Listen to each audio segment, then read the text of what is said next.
The siege of Prague was an unsuccessful attempt by a Prussian army led by Frederick the Great to capture the Austrian city of Prague during the 7 Years' War. It took place in May 1757, immediately after the Battle of Prague. Despite having won that battle, Frederick had lost 14,300 dead, and his severely depleted force was not strong enough to assault Prague. Instead, Frederick decided to besiege the city, hoping to force it into submission through lack of supplies. 40,000 Austrian troops were trapped in the city, though they were themselves not strong enough to consider launching a sortie. Frederick attempted to gain intelligence from within Prague by sending the criminal Christian Andreas K. Speer several times into the besieged city. An Austrian army led by the Count von Dorn made a sudden march to the north, threatening Frederick's lines of supply, and he was forced to break off the siege and march to attack them. Frederick was defeated at the Battle of Kolin, and his force was now too weak to contemplate continuing the siege of Prague,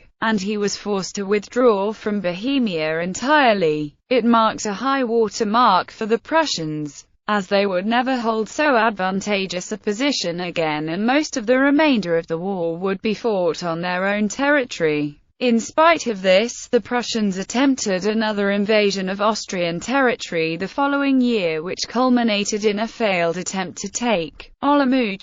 Bibliography. Anderson, Fred. Crucible of War. The 7 Years' War and the Fate of Empire in British North America, 1754–1766. Faber and Faber, 2001. Sims, Brendan. 3 Victories and a Defeat. The Rise and Fall of the First British Empire. Penguin Books.